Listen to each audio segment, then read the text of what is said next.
തുംഗനാഥ്, മദ്മഹേശ്വർ എന്നീ സ്ഥലങ്ങളിലെ യാത്ര പൂർത്തിയാക്കിയതിനു ശേഷം ഞങ്ങൾ ഗുപ്തകാശിയിലൂടെയും സോനപ്രയാഗിലൂടെയും കേദാർനാഥിലെത്തി. അവിടെ വച്ച് 2 കസ്തൂരി മാനുകളെ കാണാൻ കഴിഞ്ഞുവെന്നതൊഴിച്ചാൽ എടുത്തു പറയത്തക്ക കാര്യങ്ങളൊന്നും ഉണ്ടായില്ല. ശ്രീ ഗുരു ബാബാജിയെ കാണാനുള്ള അഭിലാഷം ഞാൻ മനസ്സിൽ കാത്തു സൂക്ഷിച്ചിരുന്നു. കേദാർനാഥിൽ വെച്ച് ഗുരു ബാബാജിയുടെ ദർശനം ലഭിക്കുമെന്നാണ് എൻ്റെ പ്രതീക്ഷയെന്ന് പറഞ്ഞപ്പോൾ ബാബാജി ലഘുവായി ശാസിച്ചുകൊണ്ട് പറഞ്ഞു, ക്രിയായോഗ പരിശീലനത്തിൻ്റെയും ആധ്യാത്മിക സാധനകളുടെയും ലക്ഷ്യം ബാബാജി മഹാരാജിനെ സന്ദർശിക്കുക എന്നത് അല്ല. സ്വയം ആധ്യാത്മികമായ ഒരു പരിവർത്തനത്തിന് വിധേയമായി ഉയർന്ന ആധ്യാത്മിക തലത്തിൽ എത്തിച്ചേരലാണ് ലക്ഷ്യം. ശ്രീ ഗുരുബാബ ആഗ്രഹിക്കുന്നുവെങ്കിൽ ആവശ്യപ്പെടാതെ തന്നെ മുന്നിൽ എത്തുന്നതായിരിക്കും. എവിടെയെങ്കിലും വെച്ച് എപ്പോഴെങ്കിലും ഗുരുവിനെ ദർശിക്കാനുള്ള സൗഭാഗ്യം എനിക്ക് കിട്ടുമെന്ന് ഞാൻ പ്രത്യാശിക്കുന്നു. മന്ദാകിനി നദിയിലെ പാലം കടന്നാൽ ഒരിടുങ്ങിയ പാതയുണ്ട്. അത് ക്ഷേത്രത്തിലേക്കുള്ള പാതയാണ്. ക്ഷേത്രത്തിൻ്റെ ഇടതുവശത്ത് ഏതാനും കുടീരങ്ങൾ നിർമ്മിച്ചിരിക്കുന്നു. നിലവിലുണ്ടായിരുന്ന ഗുഹകൾക്ക് അനുബന്ധമായും ഗുഹകളെ അനുകരിച്ചുമാണ് കുടീരങ്ങൾ നിർമ്മിച്ചിരിക്കുന്നത്. അവിടെ യോഗികൾ ഏകാന്തതയിൽ കഴിയുന്നു. അവയിൽ ഒരെണ്ണം ബാബാജിക്ക് വളരെ ഇഷ്ടപ്പെട്ടതാണ്. കൂടെ കേദാർനാഥിൽ വരാൻ ഇഷ്ടപ്പെട്ടിരുന്ന ഉത്തരേന്ത്യക്കാരനായ ഒരു വ്യാപാരി നിർമ്മിച്ചതാണ് പ്രസ്തുത കുടീരം. അദ്ദേഹം ബാബാജിയുടെ ഏതാനും ശിഷ്യന്മാരിൽ ഒരാളായിരുന്നുവെന്ന് എനിക്കറിയാമായിരുന്നു. ഞാൻ അദ്ദേഹത്തെ 1-2 തവണ കണ്ടിട്ടുമുണ്ട്. 1983 ന്യൂഡൽഹിയിൽ വെച്ച് അദ്ദേഹം നിര്യാതനായി. ബാബാജിയും ഞാനും കേദാർനാഥിലെത്തി. അപ്പോൾ ആ കുടീരം ശുചീകരിച്ച് താമസയോഗ്യമായി വച്ചിരിക്കുന്നതായി കാണപ്പെട്ടു. ഒരു മൂലയിൽ ഒരാഴ്ച ധൂനി കത്തിക്കാനുള്ള വിറക് സംഭരിച്ചു വെച്ചിരുന്നു. വ്യാപാരി അദ്ദേഹത്തിൻ്റെ പാചകക്കാരനോട് ഞങ്ങൾക്ക് ദിവസവും 2 നേരം ഭക്ഷണവും തിളപ്പിച്ച പാലും തരാൻ നിർദ്ദേശം നൽകിയിരുന്നു. ഗുഹയിൽ നിന്നും അത്ഭുതകരമായ കാഴ്ചകൾ കാണാൻ കഴിഞ്ഞു. സൂര്യാസ്തമയ സമയത്ത് മഞ്ഞു മൂടിയ കേദാർനാഥിന് കമനീയമായ ചുവപ്പ് നിറമായിരുന്നു. ലിംഗം പ്രതിഷ്ഠിച്ചിട്ടുള്ള ക്ഷേത്രത്തിന് മുകളിലൂടെ കൊടുമുടികൾ കാണാൻ കഴിയും. അപരിമേയമായ മഹാശക്തിയെ ആരാധിക്കാൻ പറ്റിയ രീതിയിൽ പ്രതീകാത്മകമായി ക്ഷേത്രത്തിൽ ലിംഗരൂപത്തിൽ പ്രതിഷ്ഠിച്ചിരിക്കുന്നു. മഹായോഗിയായ ശിവന്റെ വികാരോത്തേജിതമായ രുദ്രരൂപമാണ് അവിടെയുള്ളത്.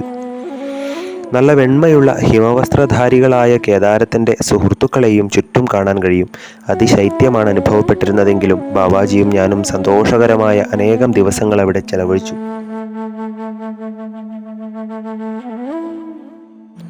ഞങ്ങൾ എല്ലാ ദിവസവും ലിംഗദർശനത്തിന് ക്ഷേത്രത്തിൽ പോയിരുന്നു. ക്ഷേത്രത്തിലെ തെക്കേ ഇന്ത്യയിൽ നിന്നുമുള്ള ഏറ്റവും മുതിർന്ന പുരോഹിതൻ ബാബാജിയെ അളവറ്റ് ആദരിച്ചിരുന്നു. ക്ഷേത്രത്തിനുള്ളിൽ ഞങ്ങൾക്ക് ഇഷ്ടമുള്ളിടത്തോളം സമയമിരിക്കാൻ അദ്ദേഹം അനുവദിച്ചിരുന്നു. ശ്രീകോവിലിനുള്ളിൽ നിന്നും പ്രസരിച്ചിരുന്ന ഊർജം ഞങ്ങൾക്ക് തികച്ചും അനുഭവവേദ്യമായി. അതിനാൽ എനിക്ക് അനായാസേന ധ്യാനത്തിൽ മുഴുകാൻ കഴിഞ്ഞു. ധ്യാനത്തിന് ശേഷം ഞങ്ങൾ ഭൈരവ് എന്ന കുന്നിൽ പോയിരുന്നു. കുന്നിൻ്റെ മുകളിൽ നിന്നുമുള്ള കാഴ്ചകൾ ഞെട്ടിപ്പിക്കുന്നവയായിരുന്നു. ഞങ്ങളവിടെ ധാരാളം സമയം കണ്ണു തുറന്നു വെച്ചുകൊണ്ട് ധ്യാനത്തിൽ നിമഗ്നരായിരുന്നു. ഭൈരവ് കുന്നിനോട് ചേർന്നുള്ളൊരു ചെറിയ കുന്നിൽ ഭൈരവനാഥിൻ്റെ ബിംബങ്ങൾ പ്രതിഷ്ഠിച്ചിട്ടുള്ള 2 കുടീരങ്ങളുണ്ട്. ഒരു കുടീരത്തിൽ ഉദാസി സാധുവും മറ്റൊന്നിൽ കഞ്ചാവ് വലിക്കുന്ന നാഗസന്യാസിയുമാണ് താമസിച്ചിരുന്നത്. 2 പേരും ബാബാജിയെ കാണാൻ വരികയും അനുഗ്രഹം വാങ്ങി പോവുകയും ചെയ്തു. ഉച്ചസമയത്ത് ഞങ്ങൾ ഭക്ഷണം കഴിക്കുന്നതിന് ഗുഹയിലെത്തും. അവിടെ പാചകക്കാരൻ ഞങ്ങളുടെ ഭക്ഷണം ഒരുക്കി വച്ചിരിക്കും. ചിലപ്പോഴൊക്കെ ദില്ലിയിലെ വ്യാപാരി നേരിട്ട് വന്ന് ബാബയുടെ അനുഗ്രഹം വാങ്ങിപ്പോയിരുന്നു. ആ സമയം അദ്ദേഹം തൻ്റെ സംശയ നിവാരണത്തിന് വേണ്ടിയും വിനിയോഗിച്ചിരുന്നു. ഞങ്ങൾ ഗുഹയിൽ തന്നെ വൈകുന്നേരങ്ങൾ ചിലവഴിച്ചു. ബാബാജി എനിക്ക് തോകരക്രിയയും ഉയർന്ന തലത്തിലുള്ള ക്രിയായോഗ പരിശീലനവും നൽകിയിരുന്നു. എനിക്ക് എന്തെങ്കിലും സംശയമുണ്ടെങ്കിൽ അത് തീർക്കുന്നതിനു വേണ്ടി ക്ഷമയോടെ വിശദീകരിച്ച് തന്നിരുന്നു. രാത്രിയിൽ ലഘുവായ ഭക്ഷണത്തിന് ശേഷം ധോനിയെ അഭിമുഖീകരിച്ചുകൊണ്ട് വളരെയധികം സമയം ധ്യാനത്തിൽ കഴിഞ്ഞിരുന്നു. അതിനുശേഷം ഞാൻ ഉറങ്ങാൻ കിടക്കും. എന്നാൽ ബാബാജി പ്രതിമ കണക്കെ നിശ്ചലനായി ധോനിയെ നോക്കിയിരിക്കും. സന്തോഷം പ്രദാനം ചെയ്ത 6 ദിവസങ്ങൾ അതിവേഗം കടന്നുപോയി.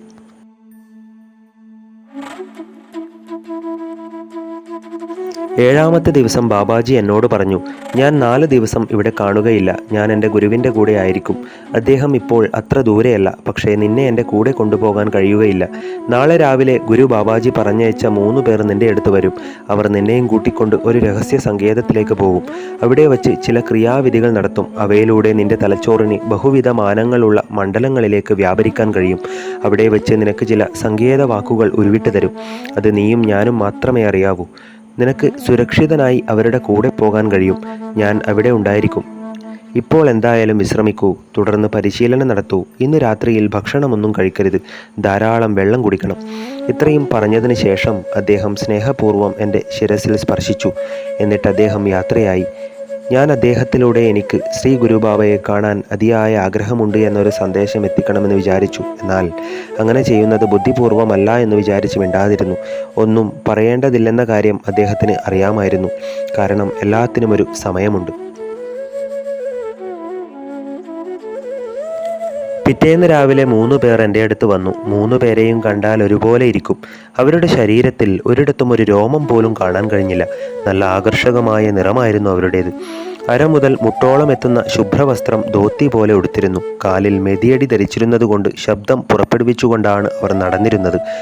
അവരുടെ തവിട്ടും കറുപ്പും കലർന്ന നിറമുള്ള തലമുടി തോളറ്റത്ത് വീണ് കിടന്നിരുന്നു. ചില ജൈനമുനികൾ തങ്ങളുടെ മുഖം പ്രത്യേക രീതിയിലുള്ള മാസ്ക് കൊണ്ട് മറച്ചു പിടിക്കുന്നത് പോലെ ആഗതർ പച്ച നിറമുള്ള നീളത്തിലുള്ള തുണികൾ കൊണ്ട് മുഖം മറച്ചിരുന്നു.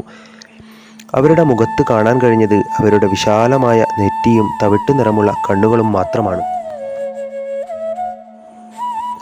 അവർ ഒരുമിച്ച് ഒറ്റ സ്വരത്തിലാണ് ഹിന്ദിയിൽ സംസാരിച്ചത്. അവരുടെ സ്വരം സൗമ്യവും എന്നാൽ ദൃഢതയാർന്നതുമായിരുന്നു. ഒറ്റ സ്വരത്തിൽ അവർ പറഞ്ഞു, മധു, ഞങ്ങൾ നിങ്ങളെ ചില ക്രിയാവിധികൾ അഭ്യസിപ്പിക്കാൻ വേണ്ടി ഒരു രഹസ്യ സങ്കേതത്തിലേക്ക് കൂട്ടിക്കൊണ്ടുപോകാൻ വന്നവരാണ്. ഞങ്ങളുടെ കൂടെ വരൂ. ഉടനെ ഞാൻ അവരോട് പറഞ്ഞു, ബാബാജി പറഞ്ഞ സങ്കേതവാക്ക് പറയൂ. അവർ ഒരുമിച്ച് സങ്കേതവാക്ക് മന്ത്രിച്ചു. ഞാനൊരു മടിയും കൂടാതെ അവരെ പിന്തുടർന്നു. ഞങ്ങൾ താഴോട്ടിറങ്ങി ഒരു ക്ഷേത്രത്തിൻ്റെ പിന്നിലൂടെ നടന്നു. ഒരിടത്തെത്തിയപ്പോൾ അവർ അവിടെ ഒരു നിമിഷം നിന്നിട്ട് പറഞ്ഞു, ഇവിടെ വച്ചാണ് ആദിശങ്കരൻ രഹസ്യപാതയിലൂടെ സഞ്ചരിച്ച് മഹാനായ ശ്രീ ഗുരുവിനെ സന്ദർശിച്ചത്. അതിനുശേഷം അദ്ദേഹം പൊതുജന ദൃഷ്ടിയിൽ നിന്നും അപ്രത്യക്ഷനായി. 10 മിനിറ്റ് കൂടി നടന്നു കഴിഞ്ഞപ്പോൾ അവർ പറഞ്ഞു, ഇപ്പോൾ ഞങ്ങൾ നിങ്ങളുടെ കണ്ണ് കെട്ടുന്നതായിരിക്കും. അവർ കറുത്ത തുണി കൊണ്ട് എൻ്റെ കണ്ണുകൾ കെട്ടി. എന്നിട്ട് മുന്നോട്ട് കൊണ്ടുപോയി. അതിനുശേഷം അവർ ഒരു വാതിൽ തുറക്കുന്ന ശബ്ദം കേട്ടു. അവർ എന്നെ കോവണിയിലൂടെ താഴോട്ട് കൊണ്ടുപോയി. ആ ഭാഗത്തെ ശാന്തതയും തണുത്ത കാറ്റിൻ്റെ പെട്ടെന്നുള്ള അഭാവവും തങ്ങളിപ്പോൾ ഭൂഗർഭ തുരങ്കത്തിലായിരിക്കുമെന്ന് ഊഹിക്കാൻ എന്നെ പ്രേരിപ്പിച്ചു. ഞങ്ങൾ ഒരിടത്ത് നിന്നപ്പോൾ കത്തിച്ചു വച്ചിരിക്കുന്ന ചന്ദനത്തിരിയുടെ സുഗന്ധം അനുഭവപ്പെട്ടു. അവിടെ വെച്ച് കണ്ണിലെ കെട്ട് അഴിച്ചു മാറ്റപ്പെട്ടു. അപ്പോൾ ഞാൻ നിന്നിരുന്നത് എണ്ണവിളക്ക് കത്തിച്ചു വച്ചിരുന്ന വിശാലമായ ഭൂഗർഭ ഗുഹയിലായിരുന്നു. മധ്യഭാഗത്തുള്ള അഗ്നികുണ്ഡത്തിൽ നിന്നും സുഗന്ധം എല്ലായിടത്തേക്കും വ്യാപിച്ചുകൊണ്ടിരുന്നു. ഒരറ്റത്ത് ബാബാജി ഇരിക്കുന്നത് കണ്ടപ്പോൾ എനിക്ക് ആശ്വാസമായി. അദ്ദേഹം പറഞ്ഞു, പേടിക്കാനൊന്നുമില്ല. നിന്റെ തലച്ചോറിൻ്റെ ചില കേന്ദ്രങ്ങളെ പ്രയോഗക്ഷമമാക്കേണ്ടതുണ്ട്. ധ്യാനത്തിലൂടെ അല്ലാതെ മറ്റ് മാർഗങ്ങളിലൂടെയാണ് അത് ചെയ്യുന്നത്. അധിക സമയം ഇല്ലാത്തതുകൊണ്ടാണ് ഇപ്രകാരം ചെയ്യുന്നത്. ഞങ്ങൾ കുറച്ച് ധൃതിയിലാണ്. ഈ കേന്ദ്രങ്ങളെ പ്രയോഗക്ഷമമാക്കിയില്ലെങ്കിൽ ഉയർന്ന മാനങ്ങളിൽ എത്തിച്ചേരാനുള്ള മാർഗങ്ങൾ തുറന്നുകിട്ടാൻ അനേകം ജന്മങ്ങൾ വേണ്ടിവരും. ഇപ്പോൾ പ്രാചീനർ ഉപയോഗിച്ചിരുന്ന സോമരസം കുടിക്കൂ. നിനക്ക് വേണ്ടി ഇത് പ്രത്യേകമായി തയ്യാറാക്കിയതാണ്. ഇളം പച്ച നിറമുള്ള ദ്രാവകം നിറച്ച ഒരു വെള്ളിക്കിണ്ണം അദ്ദേഹം എൻ്റെ നേർക്ക് നീട്ടി.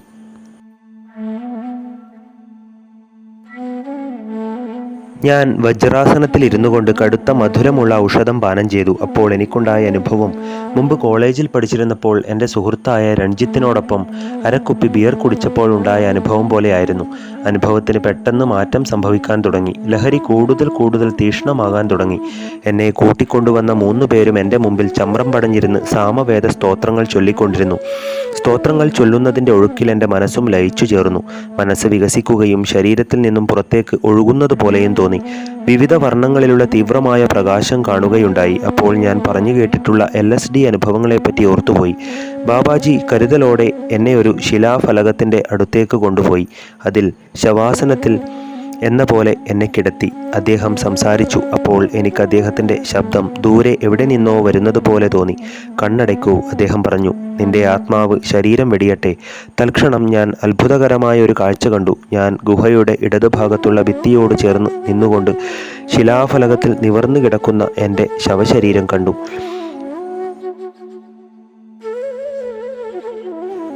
ബാബാജിയുടെ നിർദ്ദേശങ്ങൾ പാലിച്ചുകൊണ്ട് 3 പേരും സ്തോത്രങ്ങൾ ഉരുവിടുന്നത് നിർത്തി. എന്നിട്ട് കറുത്ത നിറമുള്ള അർദ്ധഗോളാകൃതിയിലുള്ള ഒരു സാധനം എൻ്റെ തലയുടെ സമീപത്ത് കൊണ്ടുവച്ചു. അർദ്ധഗോളത്തിൽ നിന്നും അവർ 2 സ്വർണ്ണക്കമ്പികൾ ഊരിയെടുത്ത് തലയുടെ 2 ഭാഗങ്ങളെയും കൂട്ടിച്ചേർത്തു കെട്ടി. എന്നിട്ടവർ ആ സൂത്രത്തിൻ്റെ മുകൾ ഭാഗം ബലമായി അമർത്തി. ഞാൻ സുരക്ഷിതനായി നിന്നിരുന്ന സ്ഥലത്ത് നിന്നുകൊണ്ട് ഇതാണ് കണ്ടത്. എൻ്റെ ശരീരം അപസ്മാരം പിടിപ്പെട്ടവനെപ്പോലെ ചലിക്കാൻ തുടങ്ങി. അത് കണ്ടുകൊണ്ട് നിൽക്കുകയായിരുന്നു ഞാൻ. നടുങ്ങി. ഞാൻ വീണ്ടും എൻ്റെ സ്വന്തം ശരീരത്തിലേക്ക് മടങ്ങി. അപ്പോൾ ശരീരത്തിൽ അപസ്മാര രോഗികളുടെ കോച്ചൽ അനുഭവപ്പെട്ടു. നട്ടെല്ലിന് തീവ്രമായ പൊള്ളുന്ന വേദന അനുഭവപ്പെട്ടു. നട്ടെല്ലിൽ നിന്ന് പുറപ്പെട്ടുകൊണ്ടിരുന്ന ചൂട് കാരണം എൻ്റെ മുഴുവൻ ശരീരവും, പ്രത്യേകിച്ച് എൻ്റെ ശിരസും അഗ്നിക്കിരയായതുപോലെ തോന്നി. ഞാൻ ഏറെക്കുറെ എൻ്റെ ജീവിതം അവസാനിച്ചുവെന്ന് കരുതി. ഈ പ്രതിസന്ധിയിൽ നിന്നും എനിക്ക് മോചനമില്ലെന്ന് വിചാരിച്ചു. പെട്ടെന്ന് വല്ലാത്തൊരു അലർച്ചയുടെ ശബ്ദം കേട്ടു. അതേ ശബ്ദം ഉത്തരക്ഷണത്തിൽ ആശ്വാസദായകമായ ഒരു മൂളലായി പരിണമിച്ചു. അത് എൻ്റെ ബോധത്തെ തഴുകി. ആരോ ഒരാൾ വളരെ സമയമെടുത്ത് ഇമ്പമാർന്ന സ്വരത്തിൽ ഓം എന്ന് ഉച്ചരിക്കുന്നത് പോലെ തോന്നി. ശരീരത്തിലെ കോച്ചൽ അപ്രത്യക്ഷമായി. ചൂട് ശമിച്ചു. തണുപ്പുള്ള രാത്രിയിൽ അഗ്നികുണ്ഡത്തിൽ നിന്നും ലഭിക്കുന്ന ചൂടിൽ നിന്നും ശരീരത്തിന് കിട്ടുന്ന ആശ്വാസം പോലെയുള്ള ഒരു അനുഭവമാണ് അപ്പോൾ ഉണ്ടായത്.